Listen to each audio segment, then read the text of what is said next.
Hey, Mike the Marketing Medic here, and in today's video I want to talk to business owners and entrepreneurs, and I want to talk about the first thing, maybe the most important thing you need to do before you build a product, before you build a website, before you start running ads, any of that sort of stuff. And when I'm done with that, then I think I'll introduce you to my dog, Fred. All right? So the first thing, whoa, I found a hole. The first thing an entrepreneur or business owner should do before launching a product, before getting like too far into the product, is they have to understand, is there any desire for that product or service in the first place?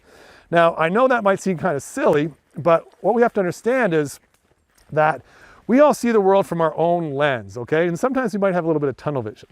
And so if we don't see our product or service the way our audience sees our product or service, there might be too big a disconnect there for you to actually make a business out of this, okay? So let me give you an example. I had a student, she was a wonderful lady, dental hygienist, and in her job, she saw that so many people had really poor dental hygiene that was actually resulting in some serious health problems like heart disease, okay? So what she wanted to do is she wanted to create a program for how to brush your teeth better. Because from her paradigm, you know, if people could just brush their teeth better, not only would they have a healthier gums and mouth and that, but they'd also have better health overall, okay? So she saw the desperate need our society has for a program like this. But here's the thing, that's from her paradigm as a dental hygienist. Whereas the general public, they're just not really Googling, how can I brush my teeth better, okay? And so if people aren't looking for that, if they don't have the desire for that product, then they're probably not going to pay very much for it, okay? And that's sort of the other thing you have to think about is, if you're selling something, how much are you going to charge for it and how much are people willing to pay for it, okay? And there's two things you have to take into consideration there. The first thing is how much are people willing to pay, and the second thing is how much is it going to cost you to acquire that customer.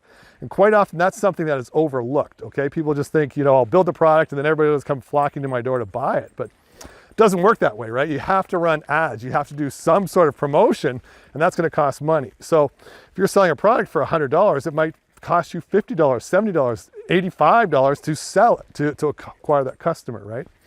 And that's why for most businesses online, the ones I like to work with, they have one of two things. One, they either have a high ticket item, all right, so you can pay a fair bit of money to acquire a customer because you're going to make it back on the back end, or they have a recurring revenue stream, okay? So they might break even or even lose a bit of money on the front, but over time, they're going to make all that money back plus some, okay?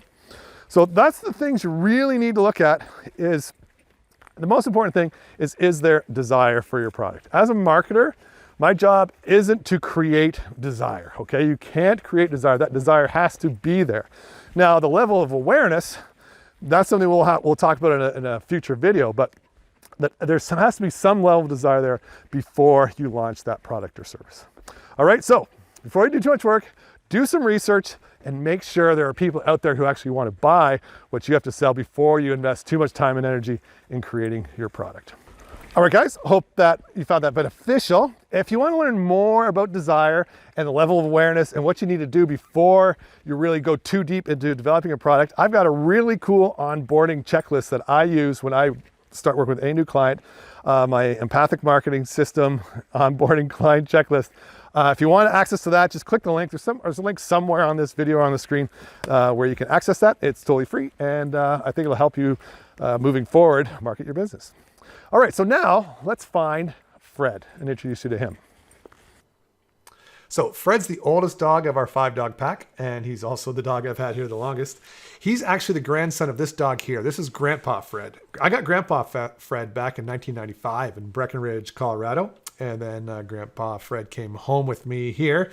We moved into the Ark together, and then Grandpa Fred wandered up the road a couple times, had a couple of litters, and one of his daughters was mated with another dog named Cash, and that's where Fred came from.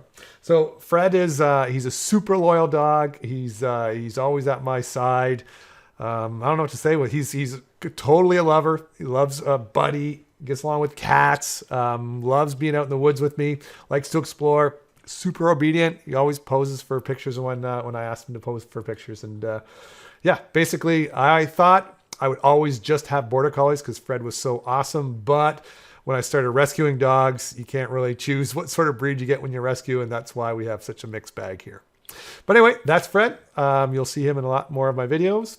And again, if you're interested in picking up that checklist I have for when I bring on new clients, my onboarding check sheet, make sure you click the link and pick that up. All right, guys, we'll see you in the next video. Bye-bye.